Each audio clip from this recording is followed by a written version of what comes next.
The quality of the streams we're going to be reviewing today is matched by the quality of our intro, which is to say, I'm East Coast Samuel. And I'm Legend Ben One on Poker Stars, and here we are at the from the Two Fish Hill Poker Podcast, here to review another kind of subsection of the poker world. This time, the live stream cash game poker content world. Now, we've dabbled talking about episodic TV, about cash games, comparing of tournament poker. Talking about how these differ, but really, live streams is its own unique style of content you can find commonly on YouTube, on the internet, and that's why we decided to dedicate this podcast episode with that topic.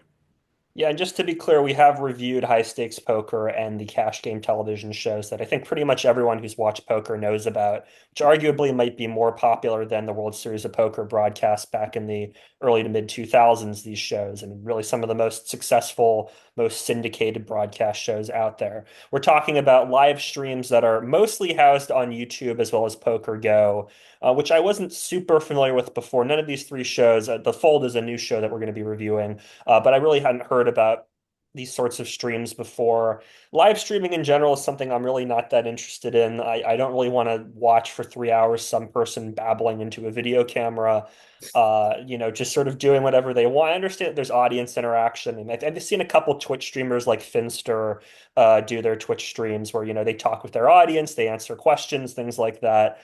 And that can be, sometimes interesting to watch, but then after a while it just gets kind of boring, sort of overstays its welcome. So live streams are something I've generally shied away from. So going into this, I had pretty low expectations. Um, I was curious to see what exactly things were, trying to keep my mind open, but I wasn't super interested in this kind of stuff. Yeah, really, the inspiration for this episode really was just us randomly uncovering this thing called The Fold, Austin, Texas comedians playing poker. And that sort of spiraled into, okay, let's review a couple other ones to pair alongside it.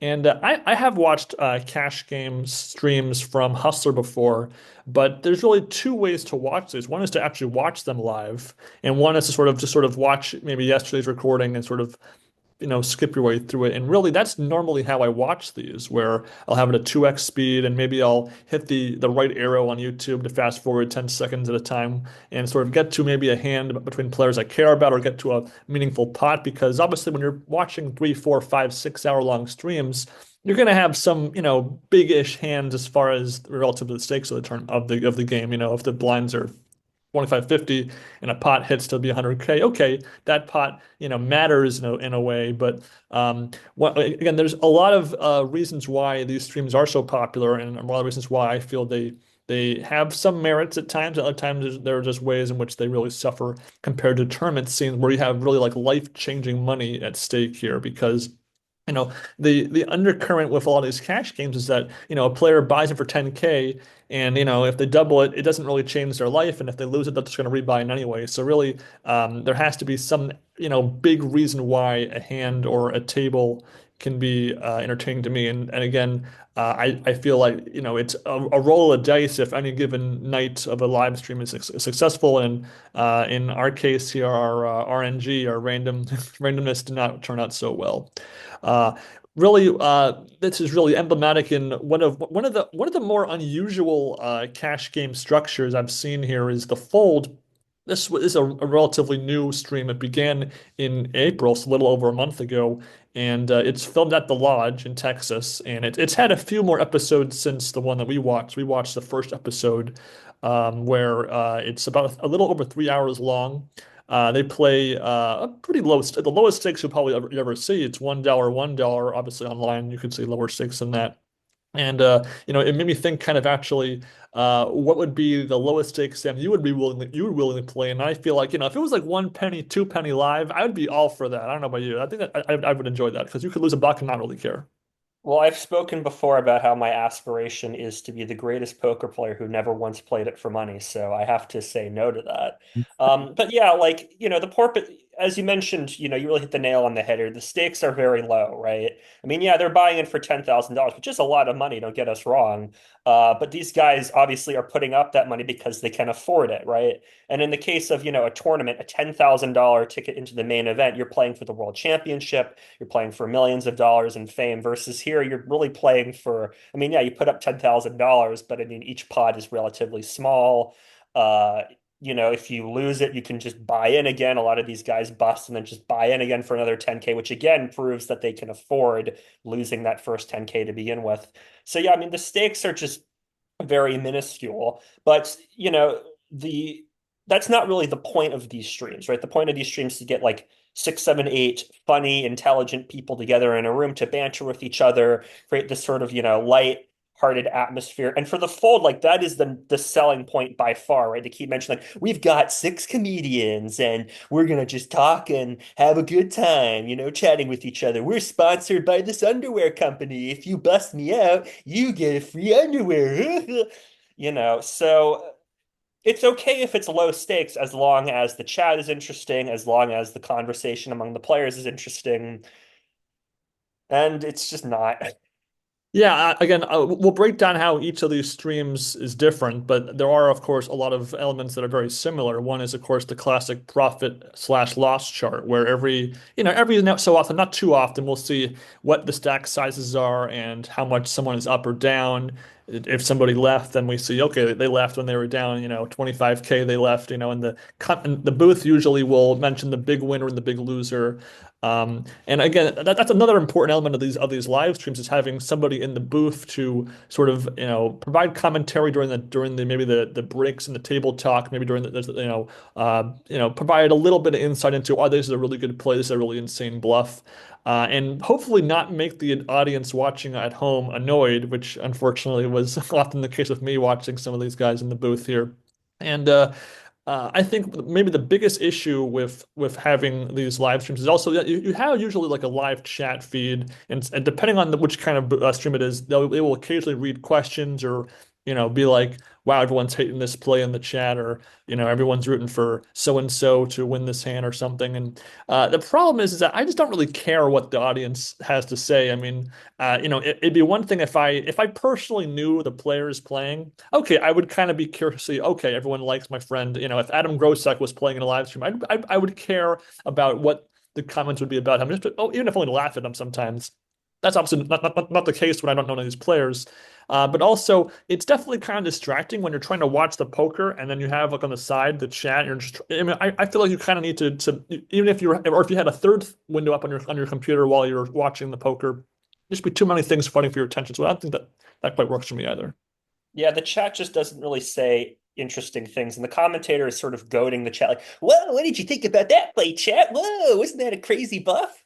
Love the And voice. it's like, isn't that obvious that it was a crazy bluff? Isn't it obvious that it was a raise? The players at the table will react to it, right? And then from those reactions, you can get what you want, right? You don't need to go to the audience for their reactions as well. And also, with all these three of these streams, there's the big problem with the commentator talking as the players were talking. And the commentator really doesn't say very much across any of these streams, just sort of, whoa, that happened. And, you know, check out Poker Go. We have a free thing, and stuff like that. I just want to hear the players talk and understand what their interactions are like and, what sort of friendships are forming. Are there any rivalries forming with each other?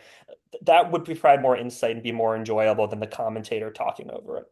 And to your point, since the full, this we were watching the very first episode of this cash game, that's really your best bet to get a sense of how the guys are interacting. Because if you're watching, stream number 10,047 on Hustler, there's already pre-established relationships between players. Oh, I bluffed this person. I've always won against this player. So again, at least we have the starting point for a lot of these, plot lines. The problem is we have one of the more bizarre roster of players I've ever seen. I mean, this is obviously a different kind of game than, say, a Hustler or even high stakes poker or poker after dark because we have it's not just comedians, which was what the title would make a thing. You also have content creators and even a filmmaker, which is fine to have some, non-poker professionals in there and, have, I mean, it's not quite, it reminds me a little bit in a bad way of it's like Celebrity Poker Go championships we discussed before, where it's like these, influencers and content creators. This doesn't quite. It's in that same sphere, but not quite the same subsphere of that part of the world. But the problem is we have it's only a six-handed table, which I guess is fine. I mean, most cash games usually are seven, eight, maybe even nine-handed. With six max, another kind of poker, so it's totally fine, I guess. I mean, I think typically in cash games you want to have as many players as possible because less chance of having, 10-3 offsuit, 7 deuce offsuit, 9-4 suited, and then like one like ace five raises and takes it when everyone else folds. When there's more players, you have more chances of multiple playable hands being within a hand. But we have this kid named Heath at this table.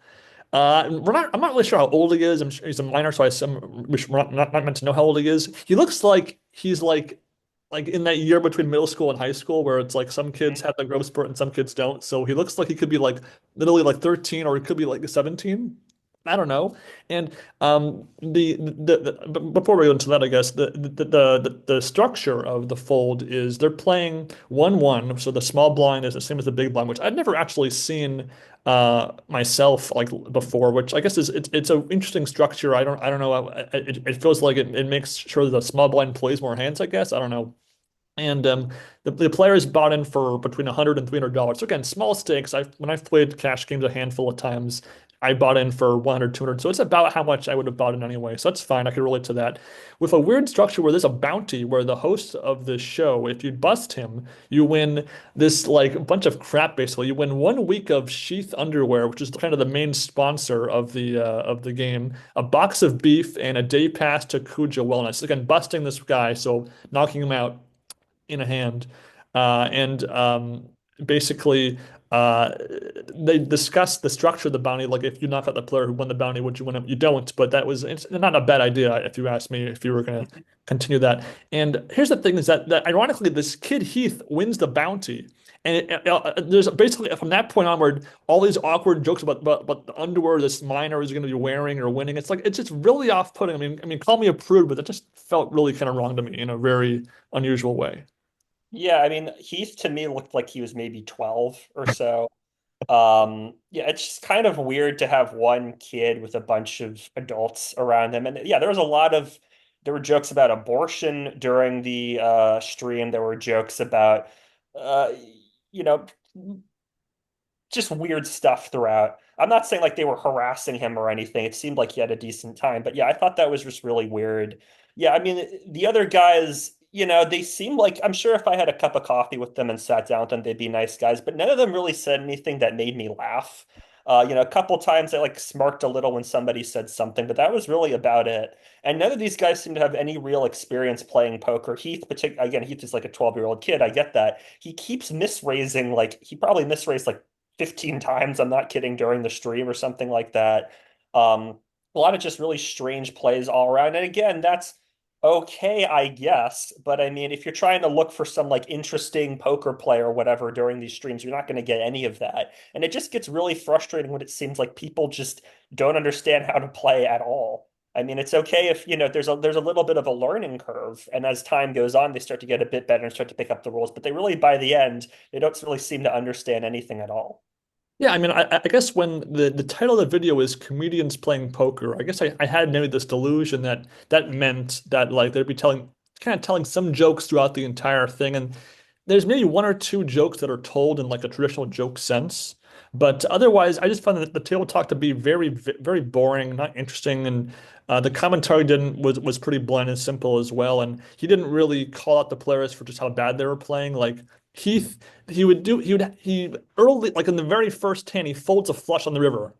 And then later in the game, he's like never folding like bottom pair to any bet size. Like it felt like if ever there was a game that I could like crush by playing the most ABC Ben style poker in my life, it would be in this game because it just seems like as long as I never bluffed, I'd be getting paid off like just over and over again. And the bet sizing was perhaps because of how small, like the poor bet sizing on the sort of the opposite way in which we saw like an 04 where we had like ridiculous like 20x raises. Like I go all in for 10 times the pot on the flop or something. This felt like everyone was betting like $1 way too often or betting like $3 into a $30 pot like too often. Like whereas if you just bet like, even half pot with your value hands, you'd be turning a huge profit by the end of this game. Yeah, the play style is just very strange. And again, nothing like super cool to really talk about. I didn't normally I write, each hand as, so I have a little bit of notes about what the action was. But I mean, I tried doing that at first and I just couldn't keep going. So I basically just sort of took notes in broad strokes. That's what I did for all three of these, because the action was just all over the place, really.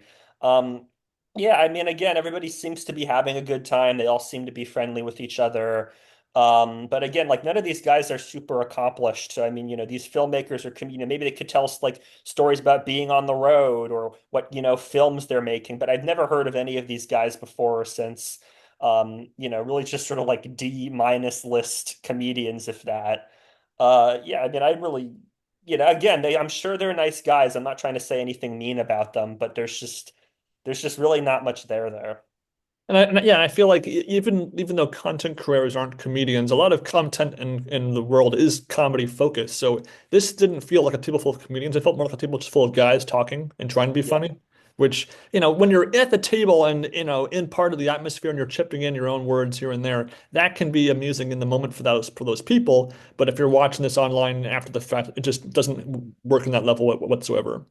There were a couple of jokes that I did at least write in my notes. I didn't find them funny, but at least I know that they were telling jokes like what is conservative poker? You go and abortions is murder, or some like weird joke like that. And there was like some like comparing your wife to like a goat or a sheep, or a sheep or pig joke that was pretty derivative if you ask me. So there was maybe like I can count on one hand like attempts at jokes, but honestly, Heath drank 3 seltzers during this stream, and that was more times of seltzer drinking than I had laughing watching this whole entire thing. Yeah, and also just the set I thought looked really weird. Like there's the traditional setup of they're sitting around a table, there's the dealer, there's like random photos of like cars in the background. There's this seating area that's off to the side right at the start of the stream. You can see this woman just like sitting there reading a book right next to where the table is. Again, fairly low budget, I understand that, but I mean clear that weird stuff out of the way and just have a room focused on the table. If you want to have like a little seating area off to the side, that's okay, but have that be off camera so that people can't see it. Yeah, I mean, maybe as time goes on, this will get better. And as you start, I think Doug Polk appeared on an episode later on or something. Maybe they'll get a little bit better. Maybe they'll get some, actual comedians to be on this. But yeah, this episode just really left me cold. Yeah, so this guy named Nadav was the host, and he was the first one, I believe, or no, he was one of the first to bust, and he busted to Heath early on, and then he actually makes a comeback because I think he finally realized how bad the rest of the table was playing, and that was why he managed to spin his early losses into a win. And again, I felt like there was so many dumb moments here by Heath, especially I mentioned they folded the flush in hand number one. They were playing the seven deuce game throughout this, which means if you win a hand of seven deuce, you win $5 from each player. And usually that's pretty standard. About five big blinds is usually what you win from each player if you win seven deuce. He wins a hand with seven deuce bluff and doesn't show his hand afterwards to even win the bounty. So it's like, what are you thinking, man? Just like if he's a kid, but I feel like if you're a kid, you've played a lot of games, whether it's card games, board games, video games, so you should know basic, game logic in your head. And so it made me shrug each time he made a dumb mistake like that. And like I mentioned before, the commentary was pretty bad. Because the table is playing the smallest stakes literally possible. Like I don't think you'll ever find a casino with like 25-cent chips ever. It just small stakes and just by default for me makes the game less fun to watch because it's even less life-changing money. I mean, obviously if Helmuth gets pissed off over losing half like a $50 a pot, okay, fine, that's funny, I guess. But obviously we don't know any of these people. And the only thing I kind of like took a note of that I liked learning was this side game called roulette, where it's you bet on the colors of the flop, where will there'll be more red or more black. I thought that was kind of cool. I'm surprised I never heard of that before. And I guess while I wouldn't play it, I thought it was amusing to see that game being played in general. Yeah, there's a couple side games that bob and weave throughout these streams that I had never heard of. Pretty much never heard of any of these side games that are going to come up later on. So yeah, I mean, it's nice that every now and again they can be like, all right, hey, let's just do a little side game and have some side action on it. But yeah, I mean, I wouldn't want to play roulette. Not interested.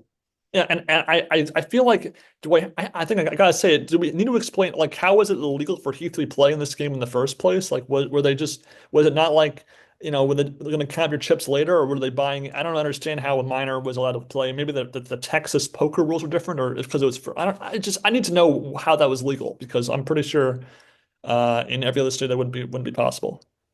Yeah, and like Heath didn't even really say anything funny during the stream either. Like I really have no idea why he was there. Was he a producer's son or something and they put him in? I don't know. Just yeah, don't have a kid on this show in the future. It just doesn't make Yeah, sense. and as far as how often he messed up, he would often say the word raise when he was going to bet chips like post flop, Mhm. or he just never seemed to know what he was doing. Unless he had a big hand, like a 5 card hand, like a full house, a straight or flush. He just did not know what the heck he was doing, and he loses all his profit, in pretty quick order, and ends up busting and then not rebuying in, so that the game becomes only 5-handed by the very end. And oddly enough, the very last hand of the stream was a $5 bomb pot where there's 2 boards, everyone gets 2 cards, and I personally don't really care for bomb pots because I would like to assume that if I saw my 2 cards, I'd be able to see a flop for less than 5 big blinds if I really wanted to, and also when Mhm. everyone's seeing a flop, then your odds of winning the hand are mathematically like 1/5. At best, really. So I don't know. I would never play bomb pots. I never will because I think they're stupid but they usually like chops half the time on streams anyway, so it's like, what's the point? Yeah, exactly. It's very strange. I think I don't really have anything else in my notes here. I mean, I took notes of certain hands, if someone bluffed big or busted, but I mean, over 3 hours, you're gonna have a few of those no matter what. And they put a total of 75 hands, and I did like that there was a hand counter at the bottom of the screen. I didn't realize it was the hand counter until like halfway through. I was like, oh, that's a hand counter. Okay. So I guess if you wanted to isolate a single hand, you'd be able to say, oh, hand number so and so rather than do a timestamp. But other than that, it's a pretty bare bones graphics and everything, and the graphics are fine, with the exception of halfway through they messed up during a bomb pot hand. Yep. All right, so I guess we can move on to our second one here. This is called Cash Flow. This Hmm. was kind of a hybrid between having a episodic season of like high stakes poker, or poker after dark, where these cash games were broken into episodes as part of a season. And so this is a new program on Poker Go.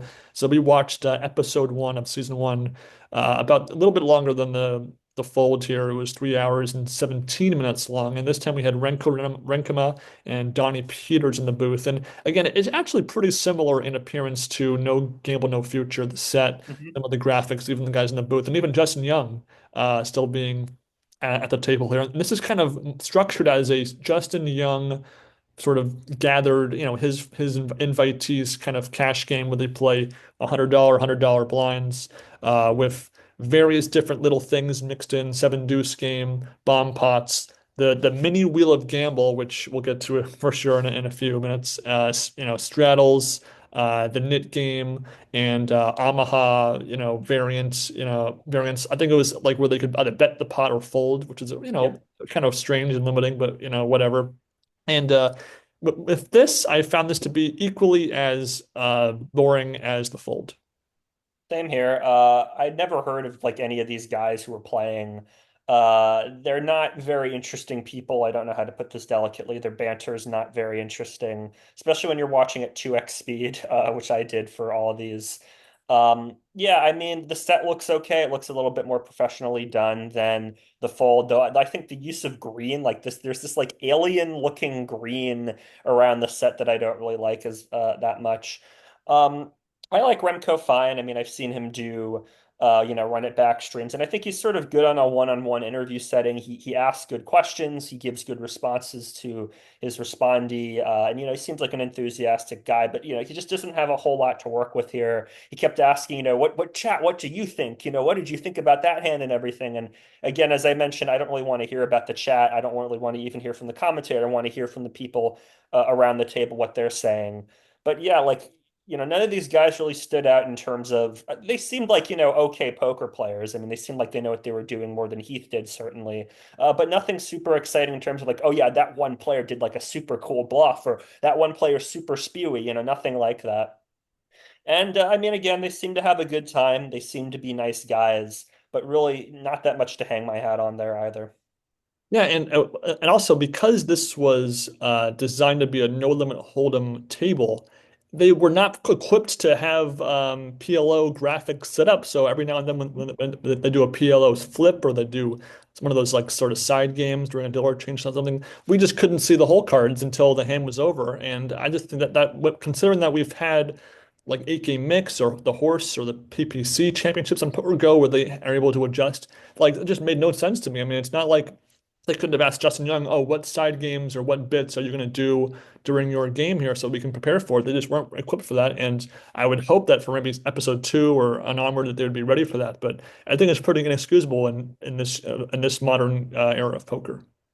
Yeah, I mean, this is done in the Poker Go studio too, because Christian Foxton shows up at one point, Chino Reem shows up at another point. Like this is done in the studio, and they have all this money. You'd think they'd be able to handle the graphics like that, but it's just kind of embarrassing, honestly.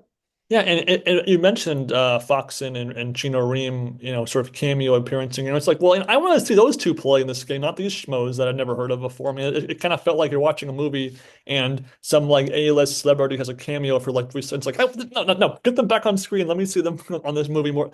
I don't want to see the other guys play instead. And again, these players are all sort of in that like 30s, maybe early 40s, sort of, male demographic. They all are pretty homogenous. I found the table talk to be just as boring as the fold. At least with the fold, we had a kid in there that kind of made things a little more unique, I guess, to a small degree. But in this case, these players kind of played similarly. It didn't feel like any one player was playing like super crazy. And probably my biggest gripe about this stream was how the booth kept saying, "Oh, I bet that Rip's gonna make a crazy play coming up." Like they kept hyping up these players like, "Oh, this game's gonna pop off any minute now," and it never does. And they just kept repeating those sort of like, I'll just keep watching because this is gonna get even crazier later on when they have, if it's one thing if this was like.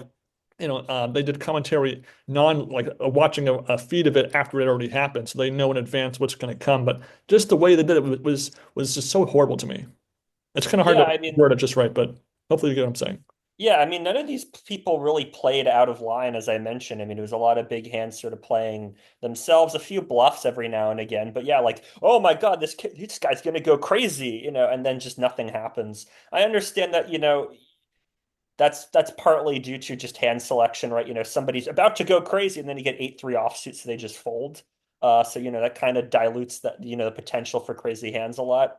But yeah, I mean, I don't really know. Like, did Remco and the other commentator know who these guys were in advance? Did they have insight on their play from before? They never really said that. So I don't know if they were making those comments because they knew these guys previously and then things just didn't work out so that there weren't these crazy pots, or if they just were sort of saying this off the top of their heads to make this seem more exciting. I I think don't I think it's the latter there. I think for sure it's the latter. I mean, I think they know. knew these players, so they knew like particularly I feel like with the player named Rips and I guess Justin, they kind of knew locked in probably the most onto those two during their commentary. If you sort of maybe did a tally of how many times they discuss each player, but it was pretty pathetic. And also probably the other like of the two biggest flaws, that's the one. Another one is just how irrelevant and boring the mini wheel of Gamble turned out to be. Like I recall in No Game in the Future, it wasn't in the one episode that we reviewed a while back, but it was like they would if someone got bluffed, they had to like spin the wheel and then like it'd be like some punch or something like that.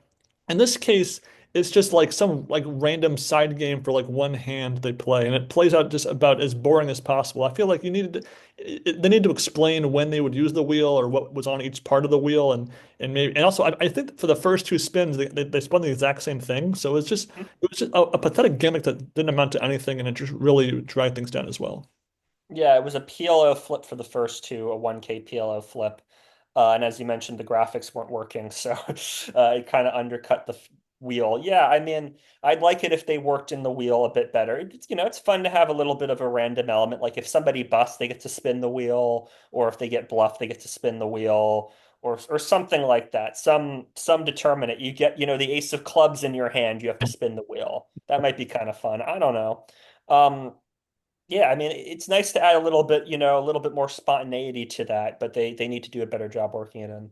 Yeah, I mean, I could imagine if we were playing a home game with some friends, you have a spin the wheel, dealer's choice, the you bust, you rebuy, and then you get to pick the next game for the next 8 hand or something like that. I don't know. You could have something fun in there. It just didn't. It literally amounted to nothing in this entire stream, which is unfortunate, but it's also you know, again, we're here for poker, not for gimmicks. But at the same time, when the poker's is bad, maybe a gimmick is a godsend. But in this case, it was not. And I have to ask Sam, I know that I've mentioned that I would never play like a bomb pot or all these gimmicks here. And I mean, did you find that those gimmicks really added anything to the stream at all? I found that they just were a distraction, if anything. No, no, for the reason I just stated, which is there's no rhyme or reason why they have it. It'd be nice if the player who busts gets to spin the wheel, and there's option in the wheel, like you get to take half the big stack, you get to take, you get free chips from the casino. I don't know, something like that to add a little bit more life to it. Um, yeah, yeah, I've got nothing. It's no, I don't I like it. mean, this show, given the stakes are pretty low, it kind of felt like an analog to the World Series of Poker circuit events compared to the bracelet events, where it's lower, less money, lower stakes, players you wouldn't normally see at the higher levels. So, compared to say like Poker After Dark, where they're playing, 200, 400, and you have Negreanu, Helmuth, and Doyle Brunson playing. This felt like, again, like the D team of players here. We've seen Justin Young a little bit here and there, but I'm not really a fan of him per se. And he also plays pretty poorly. I mean, at one point he busts.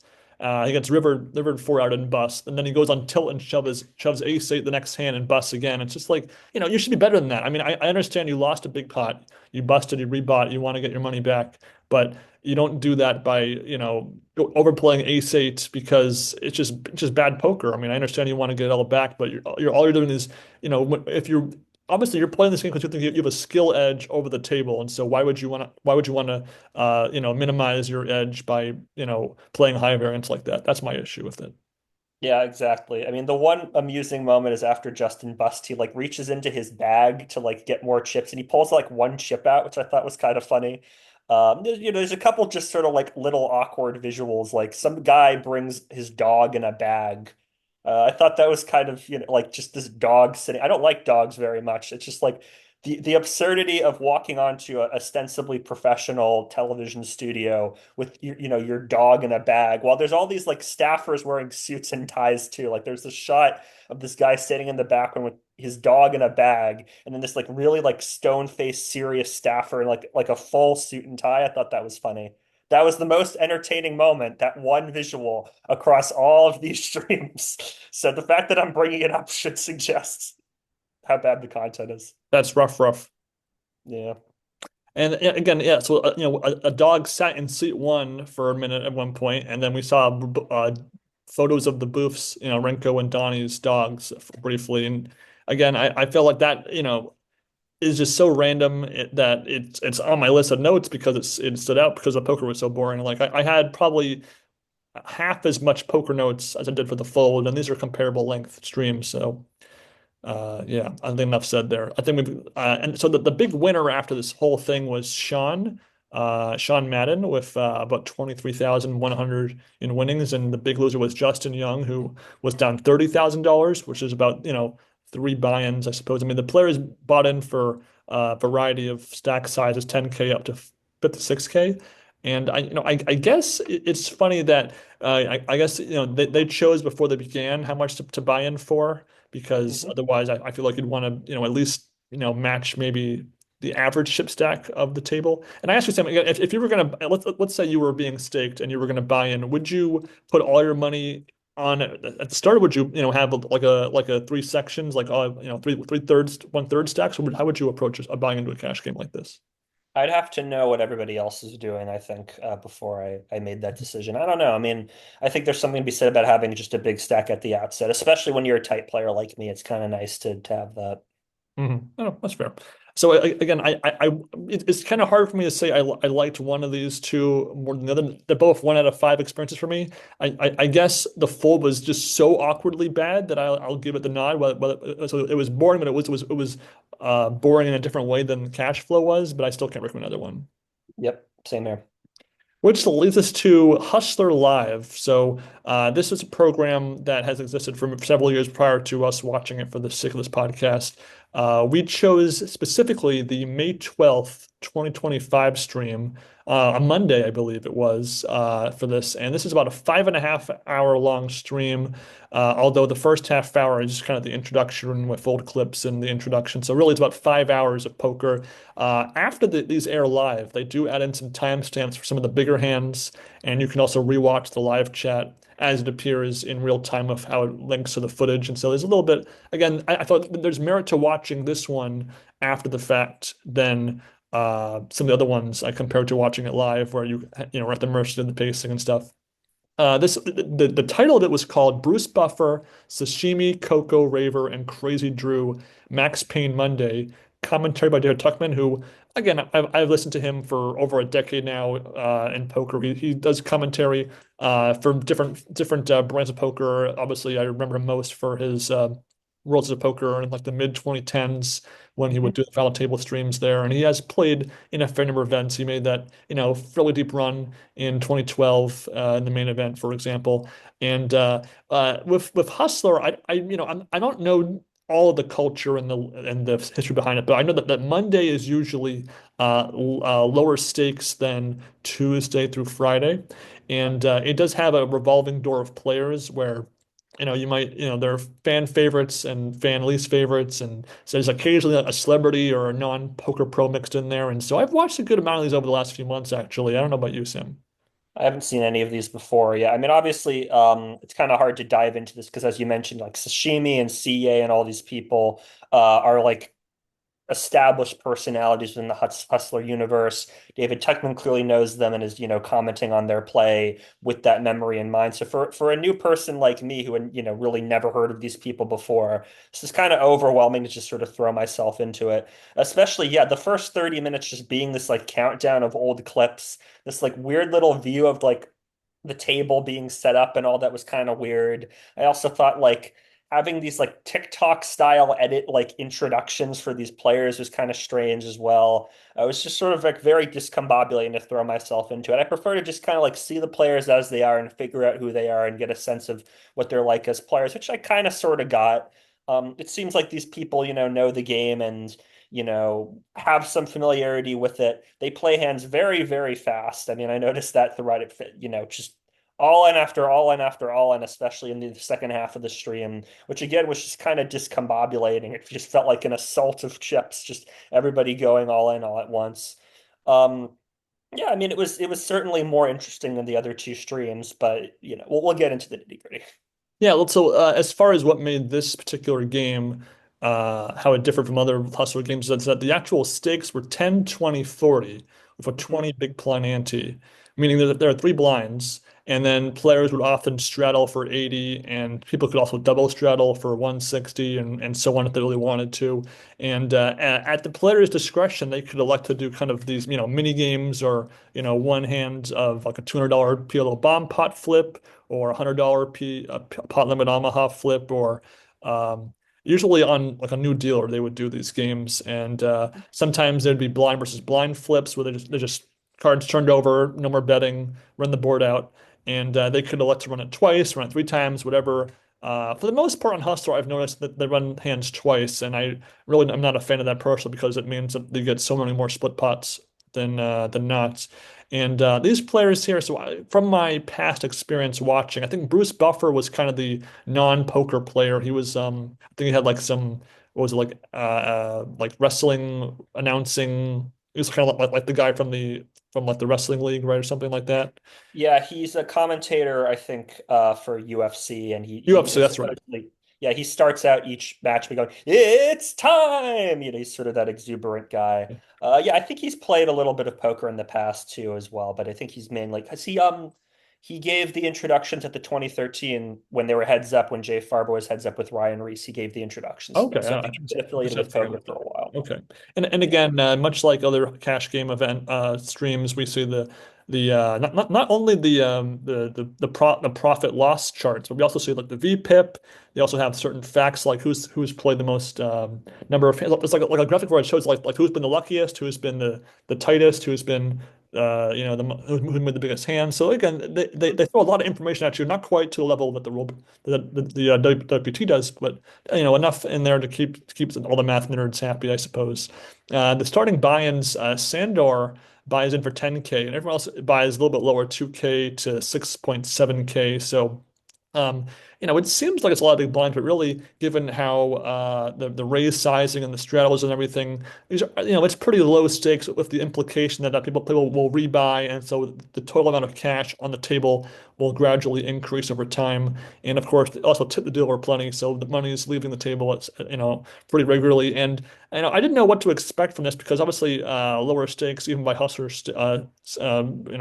levels here could mean boring. But actually, the very first hand is a pretty, action-packed start because the first hand, Coco goes all in for her 2K with kings and runs into Chris Drew's aces. And so again, that's also wild because Sandor calls with 8-7 suited, calling for 2K. He had the table out chipped, so he ends up scooping this big pot with a rivered flush. And so I was like, okay, this is actually a pretty wild start. I wouldn't call it good poker per se because the hands kind of play themselves, and Sandor's kind of an idiot for calling for of 8-7. But okay, I thought that we were in for some good poker from that first hand's outcome. Yeah, I felt that way too. And as I mentioned earlier, I mean, there's a lot of all-ins throughout, a lot of big hands running into big hands, or big hands that are supposed to call, and action goes a little bit differently. It was kind of crazy, honestly, just how many all-ins there were, how many big hands there were. But again, by big hands that we're talking here, the stakes, as you mentioned, with how many chips people are bringing to the table, aren't super high, and people keep buying in. I think one player left the table during the stream. I can't remember for sure. Um, but I mean, you know, Raver loses $19,000 and ends up leaving with not relatively far into the action. Not I think like 2/3 or so into the night. So it wasn't like he left early. But again, and you imagine if you're buying in for 3K here, 4K there, that's still like several bust outs before you're out of here. And again, it's very common in the hustle for someone to like to get felted, rebuy in, shove a weak ace, hope to double up, and then kind of play from there, where they don't really value their chips on that like second bullet, I feel like. And again, it's their money, it's their right to do whatever they want, but it's kind of frustrating for a guy like me that would just never play that poorly in the first place and would wait for a better spot than that. yeah, and again, as I mentioned before, I mean, obviously $10,000 is a lot of money, but for these poker players who can just buy in whenever they want, they have other, means of making money. They clearly don't care about, shoving all in with ace six offsuit. Sure, they've got plenty. If they bust, they'll just buy in. They have plenty of money in reserves. So again, it really boils down to the interactions between the players, what the conversation is like. And again, just nothing really I can hang my hat on in terms of, oh, that was a really funny moment. That was a clever insight. Buffer seems like a nice guy. He seems polite. He gave his business card to another player at one point. They all seem, they all seem nice to each other while they're in a hand, and two players are sort of really duking it out. They tend to kind of, the talk tends to lessen a little bit, which I think is fine because it shows respect for the situation that's there. And then David Tuchman like leaves the booth at one point for several minutes. He really doesn't say very much at all throughout the stream. I like him as a commentator, fine, but he just doesn't say much at all, which I thought was kind of interesting. Which again, allows the players to speak more and makes it easier for them to hear. But when they're not really saying very much, it doesn't leave you with a lot. Yeah, and if you kind of monitor the subtleties in David Tuchman's commentary, he kind of calls out the game for a lack of action or a lack of excitement. Like there's a lot of all-ins pre-flop that just get folded to, and he kind of just almost calls out the game for being kind of bad without saying those words exactly. And I kind of laugh at that because I mean it was true, but I mean, the game began with that cruisy first hand and just it never quite lived up to that start. The action became so monotonous. And I think part of that is not only the table, but also just the stakes. Like, I've seen them play, like 200, 400, 500, 1000 on Hustler before. And so obviously that's, light years bigger stakes than this game was. But I mean, I know a big pot by this game's metrics were like, oh, $12,000. And that could have just been, bloated because of the straddle here or the straddle there. And someone, like calls with 1K for gut shot, then folds when it goes shove on the turn or something like that. Just a lot of, not very exciting poker on display, if you ask me. I did have some notes here and there. Like, for instance, there's one conversation topic that maybe is the only table talk I really, really took note of was Raver discussing playing the main event 3 times and cashing the first time and busting on day one the next 2 days. And it kind of made me appreciate that Adam Grosek has made it to day three times and made it to day two once. And when you have guys like Raver who's playing big stakes like this and, busting on day one twice, which, you have to play pretty bad on day one to really have to happen to you, if you ask me. Yeah, I mean, I give him credit for making it to day four. That's obviously an accomplishment, but I'm curious to hear what exactly happened to him and what his accounts are like. So, Raver, when you're listening to this podcast, feel free. We're happy to interview and bring you on the show. Yeah, and then as far as other things, Bruce, I kind of pegged him as sort of the weakest player just by volume of experience, and he does kind of hold his own because he hangs on to his chips. Once he gets up pretty big, he manages to hang on to most of those chips. He kind of plays tight, which I kind of do. If I was up big, I wouldn't want to lose it. So obviously you're going to play tighter afterwards, I guess. Up stuck is the thing of the lock, of course. But he gets, some table critiques for not raising the second nuts at one point. Like I think he had like 6-5, like a six using both cards for a straight, and he was up against a set of threes, and he didn't raise on the river, which, I understand it's number two, but at the same time, if you don't think you're going to get called by worse, then why would you want to raise and risk being either, beaten or bluffed or something weird? Like anything can happen if you overplay the second nuts there. Yeah, absolutely. Otherwise, the table at one point made the big winner Bruce pay for the table's drinks. And honestly, if I was up big at the table, I would just never agree to that ever. Like I'm a cheap mofo, and also, I alcohol. I don't drink, so I wouldn't support that lifestyle. But I mean, I just don't feel like that made sense to me, especially considering that how much could a beer really be at this table here? $5, you guys can afford it, Yeah, just get everyone Shirley Temples or something. or seltzer. I Or like you. something. The only hand that I really felt warranted like true discussion with you, and maybe you'll agree with me here, was this, the classic two-pair quads slow roll at one point where Ken has quads while Chris Drew has a full house, and he says I got two pair, and then reveals his quads. And again, we've seen Marcel Luz did that at the main event, I think back in '07 when he had like two chips, so it was no big deal in a tournament. But I don't know. I feel like even though you're trying to be funny, I just feel like it's just kind of uncalled for still. Yeah, I mean Marcel Lusk is a very personable guy. So I mean he's up standing up like making faces and all that, so he can pull it off, right? But this guy like really hadn't been doing stuff like that up until then. So yeah, I thought that was a little strange. You could say yeah. I mean if you did it quickly, like I have two pair sixes and sixes, and you turned your cards over quickly, that'd be one thing. But like waiting for the other player to show his cards and then saying two pair, I think that's a little uncalled for. Also, given how fast the pace of play was, like if you take 5 seconds to do something like that, that's a long time by the standard of this table. Like I feel like so many hands just boom, boom, and I think that the table had one of those like automatic card shufflers, so that the hands dealt, they play more hands per hour than I think the other two streams did, given the pace of play really. So, it definitely stood out more from that metric.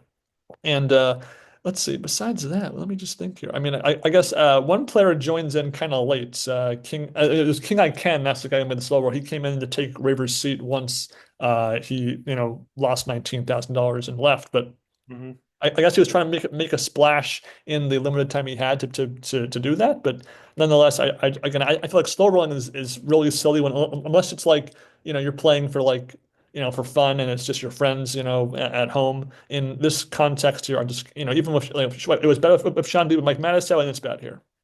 Yeah, I don't like scrolling at all, and I also don't like it when players tank on a pay jump or things like that, or they put in all their chips except one so that they can stall afterward.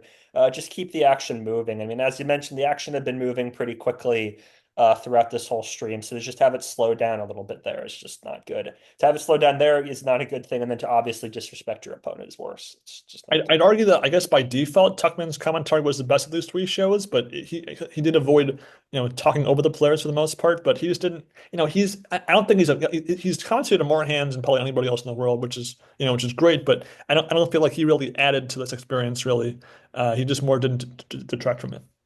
Yeah, as I mentioned, he wasn't in the booth for several minutes at one point. Yeah, you could tell he kind of just wasn't really gelling with what was going on there. He sort of rambled a little bit about a couple subjects at the tag team event and things like that. Yeah, I mean, I think he kind of could tell that this stream wasn't being super interesting, and so he kind of phoned it in, but I don't really blame him for that. I guess one point I will give this show props for is that it did have three women at the table at the same time. Hmm.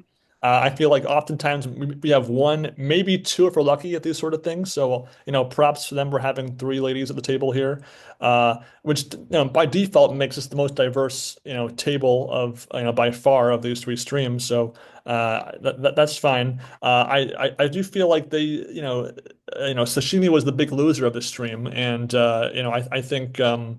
She didn't play particularly memorable. And Coco, I thought, played pretty poorly as well, especially early on. I wasn't impressed with her play. But the biggest issue of Hustler for me, and this extends not just this episode, but all the other ones, is that players just don't fold nearly enough in this pre-flop. Like, I feel like if they have any hand that could make a straight, like Jack 7 or any two suited cards, they never fold this to two bets. And I understand that you don't just want to sit there and fold and they want to be invited back to play again. But, just think of all the money you could save by not playing all those miracle cards. If I have 7-4 of spades and someone's raised, and then three guys have called, I'm just gonna fold. I mean, it's a no-brainer. Even if I'm closing the action, that's maybe one thing, but again, I feel like there's so much of that at stake here that you're putting yourself in a bad spot every time. Yeah, I mean, these players don't really talk aloud and explain their decisions or thought processes. So I'm really curious about why, you're playing Jack 5 of hearts or 8-7 of hearts or whatever the hands might be. Yeah, I mean, I agree with you on that. They really need to tighten up a little bit. You don't have to tighten as much as I do, but, just a little bit. Yeah, and again, for the most part, there's somebody talking at almost at all times during Hmm. each hand, but I just didn't find anything to be funny or interesting or insightful. And again, it reminded me of I think it was Poker After Dark, where there was this nonstop noise at all times, and you just kind of almost had to tune it all out because it's just too much at once. And this definitely got to that level at many times. Yeah, I mean, just not, little conversations about different things that we're not privy to. Again, as somebody who has, new to Hustler and I don't really know these people, I don't know what their personalities and their relationships are like, and you really just don't learn very much about them over. They don't tell stories about themselves. They don't tell jokes, nothing like that. So, nothing to really hang your hat on. Now I feel there like I've are said it 5 times. yeah, Nothing to hang your hat on. and there are like mini ad breaks, like for like 15 seconds, there'll be like the camera will pan out and it'll be like mini screen will have this like ad thing over there. And it isn't too bad because you just hit, if you're watching this on replay, you just hit the arrow and you fast forward through it pretty quickly. But and I guess I give them props not having like Tuchman saying like, this is brought to you by Sheep Underwear. It doesn't, I honestly, I've never heard of that brand first of all, and I'm not endeared to them because of how many name drops that the Fold gave it to them when they're giving all this prize underwear to some 12-year-old kid who probably doesn't even fit into it. Yeah, I do remember from the Hustler stream, there was this WPT Global Casino ad in the middle of the coverage, just out of nowhere. And the narrator they got for it sounded really disinterested and bored reading whatever copy he was reading. That was kind of funny. That was my favorite moment in this. And I guess it's been a while since our uh, April 1st episode where we discussed me playing against Nick Airball. I guess I can finally set the record straight. That was all a joke for April Fool's Day. I've never put Nick Airball. I was not staked by anybody to play against him. He does not appear in this episode.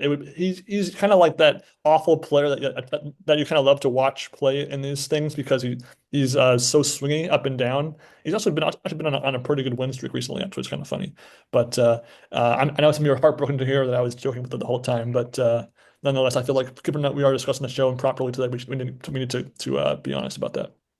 But we are working on Tilt 2 with Tim Heidecker, Mark Broach, and That's Clive Warren, Rebecca De Mornay. So it's going to be very exciting. all right.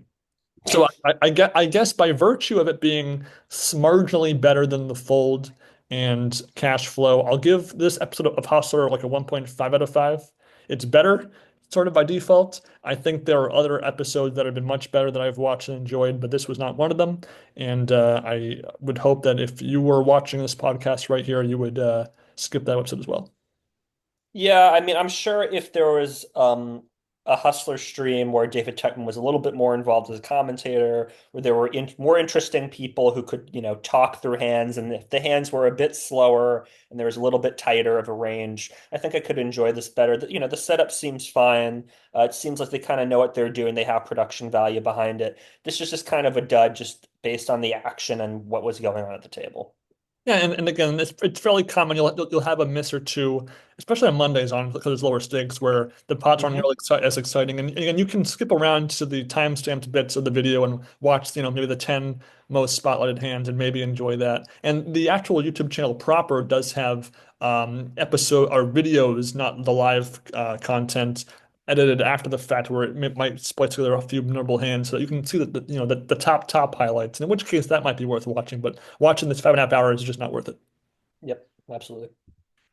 So, with those topics out of the way, there's a couple other developments. We are very close to the 2025 World Series of Poker starting up in just, a little over a week or so. And I thought it was important to actually go over the some of the spotlighted rule changes for the tournaments because every year, any good league, whether it's sports or mind sport or anything, you want to adjust the rules to accommodate for the events of years past. And so, um, I figure I just go down each rule change and you tell me your thoughts and maybe if you would have left it the same or if you would have if you were in favor of it.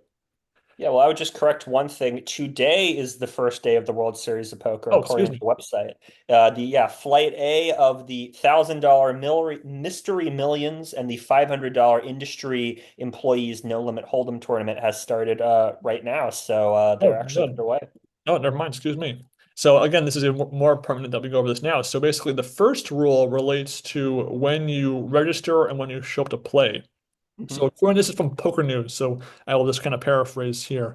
Rule 16 is if you register and don't arrive to your seat until the start of the first level after the first break, your stack will be removed from play and you will not be eligible to compete in that event. So basically, Huh. if the first break is after level 3 Hmm. and you do not arrive to hand one of level 4, then your stack is removed from play. You get a refund, and you're not part of that event. That's interesting. I mean, I don't. Yeah, I mean, I guess that's fair, I suppose. I mean, late reg has obviously been a controversial topic, including on this YouTube channel, Late Reg, with Mike Matisow having a few words to say about it. I guess it makes sense. I mean, you're given three Well, hours to well, show well, up. before you elaborate, I want to make sure how this differs from last year. So last year it was level 3 that Okay. this happened. So this is now after the first break, no matter what the blind level was. So actually, it's a bit more, I think, forgiving to people. So Yeah. it just gives you more of a chance to play if you had some emergency or multi-eventing or something like that. So, sorry, but go ahead from there. Yeah, I think it's a fair rule. That's plenty of time if you have some sort of emergency, you can take care of it. And then yeah, I mean your chips should be removed. And if you're given a refund, I think that's totally fair. Yeah, no harm, no foul, especially given that people have the app, so it's mostly electronic payment. So it's not like, you handed, $5,000 in cash and then you have to get it back or something like that. So that's fair. And not to mention that this is irrelevant to late reg. This is just registering early and then not showing up. So Right. you could still late reg and this rule would not affect you. So I'm fine with this. I'm sure the players had some input to that and it must make sense to them. So therefore I'm fine with it. Yep. Next rule is the rule 18, which permits the rules of poker to ban players before, during, or after a tournament for cheating or abusive behavior or anything else. So again, I think that's just more clarifying what is allowable by the organization as far as banning a player, which again, it's a minor rule, I feel like, but I think it's fine. I think that's fine too. Just the question is what exactly constitutes cheating. I mean, obviously we had that big discussion after the main event with Tamayo having people with computers on his rail. Does that now count as cheating? And if so, had this rule been implemented last year, would there have been an asterisk attached to Tamayo's win, if not something more serious? So I'd be curious to see how that rule's done moving forward. And to your point about Tamayo, this next rule relates to the banning of any approved electronic devices once you reach the final 3 tables of any tournament. So that's a 9 max 27 players, 6 max 18 players, what have you. An announcement will be made to participants that once they have reached the final 2 tables, as a reminder to remove such devices. In this case here, it's kind of odd that they would say like, oh, there's 28 players, you are allowed to use your thing, and then 27 now you're not. That's a little awkward. I mean, I'm fine with it Mhm. being, implemented later in the tournament, but I feel like what's the difference between having it, before then versus that arbitrary number? Yeah, it is a little arbitrary, but I understand why they did that after what happened with Tamayo, and probably also because, the final three tables tends to be the tables that are televised or streamed, so that's probably why they want to, certainly the final table is what's televised or streamed, but they probably want to, have less footage of people going to their rails and using their phones and computers. As long as that rule is fairly communicated to everybody, I think that's totally fine. This next one is this another relatively minute difference, but I think it's worth mentioning. In past years, players would redraw for the button only at the final table. Now it'll be with three tables left, two tables left, and the final table. And again, with that, I have no problem with it. I feel like the tournament kind of resets once you consolidate the tables. The pay jumps are important. You don't want any sort of like bubble button stalling. There's 28 players left. I want to stall so that I avoid this spot when the tables merge. I'm okay with that personally. I don't think it changes much at all. Yep, same here. Next one relates to the penalty for dodging blinds. So intentionally dodging the blinds is, penalizable. But now the wording, they changed the wording for the ruling. So it's now listed as a participant who intentionally dodges his or her blinds when moving out of a seat to a new seat must forfeit both blinds and big blind if applicable and will receive a one-round penalty. So basically that what that does is that increases the penalty for this infraction. And considering that, I feel like this is, shouldn't be out of mind, shouldn't be an issue. I have no problem with increasing the penalty for that. Yeah, I mean, but if by dodging blinds, if it's an accident in terms of the player can't get to his table in time, would they pay the penalty? Like, what exactly, how Well, would they I feel determine like the it's one of those like it deliberate has to be very penalty? flagrant to even be called. It's kind of like Okay. so I feel like I don't have a problem. But like if you're told, Sam, you're at table 10, you're moving to table 9, and you go like the wrong direction entirely, and then you double back, that's pretty flagrant. Because usually, Okay. usually someone's gonna point to which direction you're gonna go to. Like you're gonna go to table 437. It's like if you're at a room with like 155 million tables at it, okay, you don't always know off the top of your head which direction to go into. But usually, if you're being redrawn for a table, the guy's gonna tell you where to go. So I feel it's there's no confusion there if you're being directed to go to the right table afterwards. Yeah, I mean, provided that there is a good direction for the player to where to go to their table, I think that's okay. But I mean, both you and I have been to the main event. We've seen how many tables there are, especially on days one and two. So I am a little worried that that rule is going to be, somebody who just genuinely doesn't know their way, maybe is playing the main event for the first time, might get a penalty, and that's, it's not an insubstantial penalty, especially if you're a short or mid stack. So hopefully, as long as they give clear directions, then I think that can be mitigated. And then this next rule, this is the last one, probably is the most relevant to you and me, given our recent support of Adam Grosek in Vegas a couple years ago. Last year, players were not allowed to talk strategy from an outside source, a coach on the rail, someone on the phone, etc., while in a hand. Now it's been changed where you cannot do that while the tournament clock is running and players are not on a break. So you could be out of the hands, you still can't do it. You could be, leaving the table with 5 minutes to go in the level and on your way to the bathroom, and you can't do it. You can only be during a break. And so Adam couldn't come up to us mid-hand saying, I just bluffed this guy, it worked amazing, and then go back and sit down. You could not do that because that could be considered, talk about strategic nature. So this one, I feel like it's pretty hard to enforce because that implies that you have like a microphone or an ear on every player when they leave the table to talk to their friend or something like that.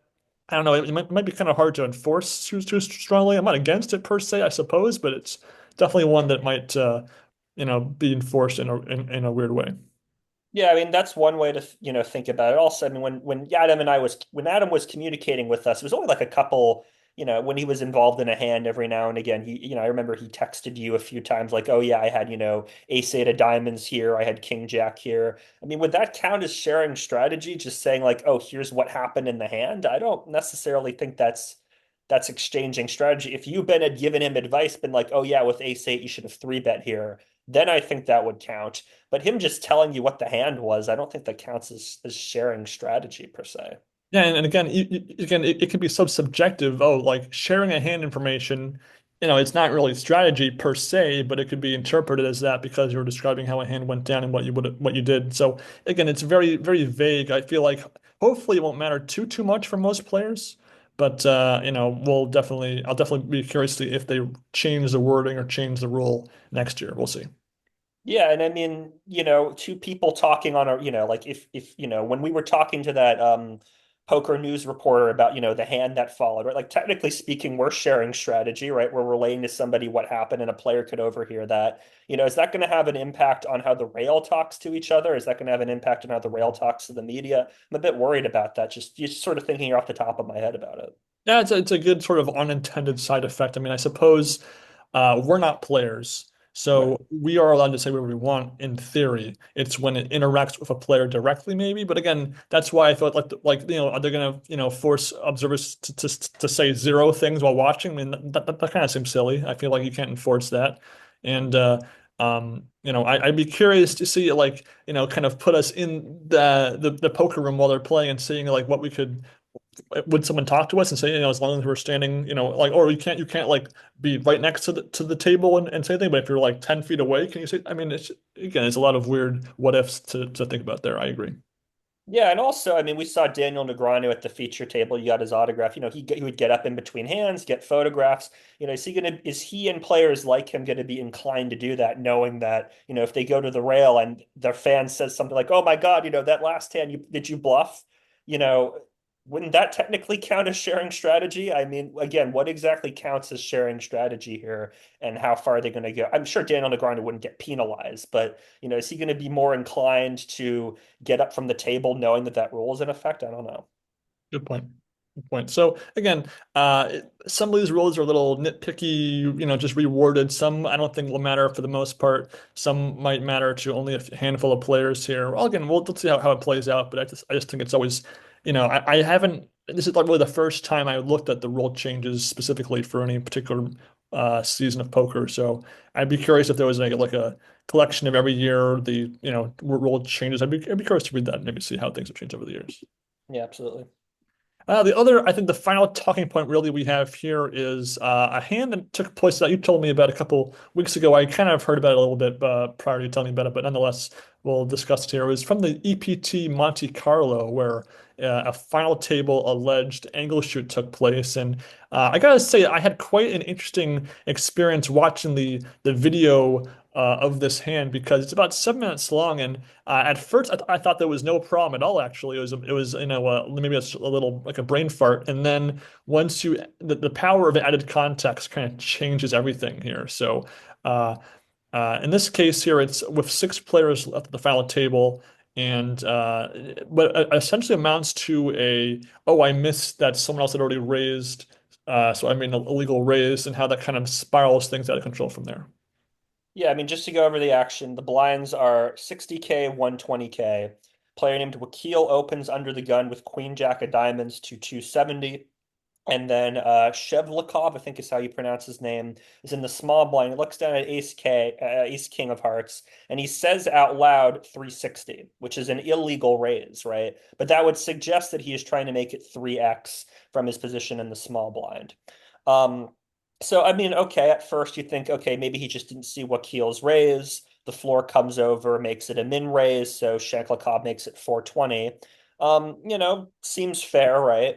The commentators, James Hardigan and Griffin Benger, and the other guy whose name I can't remember, they all, sort of say, yeah, this clearly was just him. He didn't see what happened at the table earlier. This is clearly an accident. So then all of a sudden, Wakil goes all in. Shevlikov snap calls with Ace King. And then Shevlikov says, "Oh, I missed the action. This was a mistake." Pretty much almost immediately. Like it happens, he calls all in, and then as he's turning his, five, like not even 5 seconds, like 1 second, he goes, I missed the action. Wakil just stares Shevlikov down, like clearly like mad. He clearly thinks that it's not an accident. And okay, still up until now, people say weird things, at a poker table. They're trying to explain themselves. But then another player goes up to Wakil and says, I saw Shevlikov do something just like that earlier in the tournament. And then the commentators chime in and said he had never once verbalized his raise at the featured table until then.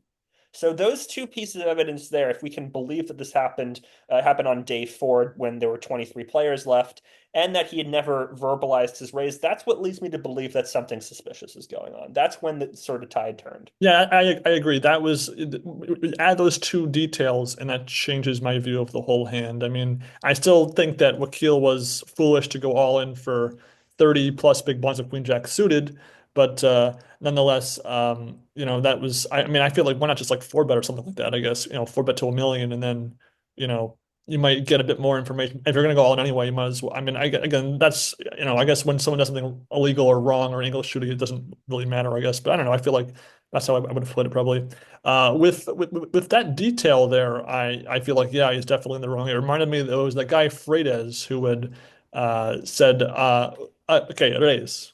I mean call. I mean it was a very similar thing where he had priors to that hand where he did something like that. But yeah, just the tone of the booth just totally changes once they realize all the facts in place here. But yeah, it's pretty horrible.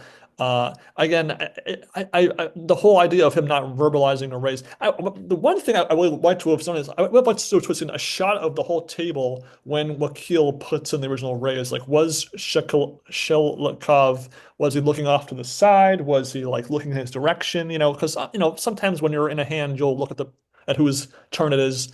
So, if he was like looking right at Wakil when he made the raise, and obviously he's lying, but I would have liked to have seen like a replay of the table during that part of the hand. Yeah, absolutely. I think somebody in the YouTube comments said that there was a shot at some point that was broadcast of that. I can't find the video of it, so if anybody has the video, feel free to show it. Yeah, I mean, again, I don't know who either of these players are. I don't really know. I'm not going to claim for 100% certainty it was an angle. I was skimming a Poker News article a little bit earlier, and it said that he had vocalized raises earlier in the tournament, but he hadn't done so on the final day. Um, I don't know. Obviously, the guy who, is accused of making an angle shoot is going to say that he didn't do it. And the guy who got busted is going to, of course, say that there was an angle. But obviously, I mean, the tournament's over. The results have been happened. The money have been paid. So there's, moving forward, just going to have to see what happens. I'm not saying that he should be banned from poker or anything, but obviously, this is something to keep in mind moving forward. Yeah, and again, you could probably read the comment section of this video and see people for the most. I think for most of the comments, at least the higher rated ones, say it was an angle. Mhm. Uh, Again, there's always that small chance that it's not. I mean, he's never folding ace king suited regardless, so it's not like you can't fault him for calling the shove. Obviously, if queen jack when you ace king suited, you call off that. But it takes a lot of premeditated thought process. Like, okay, I have to have a big hand in the small blind. Someone has to raise presumably, I feel like under the gun, it has to be almost under the gun because after that, it's a little bit harder to be like, oh, I didn't see the action because of the spots on the table where the players are, where your view is. Like if it was somebody right next to you, you can't say, oh, I didn't see it because it's literally right there. It has to be multiple spots away from the table. So it takes a lot of, certain details for this to be like a premeditated thing, but. Again, I'll leave that to the Doug poll and to all the other poker experts to determine that. Yeah, again, there's no 100% way of knowing, and I don't want to, Robbie lose situation where, this gets super out of hand. So, let's just try to remain civil about this as much as possible. Yeah, and again, these guys made the final table. They're all taking home a good amount of money, so no one's a loser really here. They're just all one's just a bigger winner. Yeah. I think, that about is all I've got here for right now, Sam. I feel like we have a lot of hopefully exciting poker action to come this summer. Hopefully, the quality of the Poker Go streams will be much improved from last year. That was a low point if you ask me.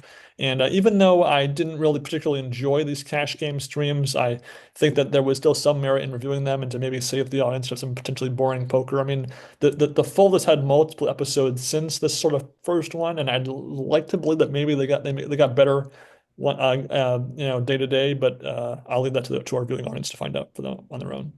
Yeah, I mean, I don't think I'm going to be checking out these, sorts of streams moving forward. Maybe, like a highlight reel of a particular player or a particular night might be interesting. But yeah, there needs to be editing here. And, this sort of streams just remind people of how how incredible, the '05 main event was and the coverage was, that you have to cut out so many hours and hours of poker play to get these diamonds. It really takes a lot of editing prowess to make poker super entertaining. So when it's done right, it's done right. Yeah, I mean, the WSOP I think should be fun. I mean, we're underway, as I just mentioned. No super big events at first. Obviously, the main event doesn't start until a lot later. The Colossus starts on June 4th, looking at the schedule here. So that's always kind of fun to watch. So yeah, I mean, we'll try to follow, as many events as we can. I'll try to watch as much poker as we can. June's a big month for both of us, so we're not going to have a whole lot of time to be watching poker, but hopefully things will be settled down by the time we get to the main event. We can really pay attention to that. Yeah, and again, there's still various little poker items that we can watch and review along the way, so we'll be able to, keep the things going. Again, we're really close to episode number 100, so looking Mhm. forward to seeing if we can get somebody important to be a great guest for the episode. If not, we'll have something special, I guess, planned there. So I think until next time, guys, enjoy your poker, enjoy your TV, enjoy your poker on TV, Take care, everyone. and don't buy sheep underwear, I guess. Nope, don't do it.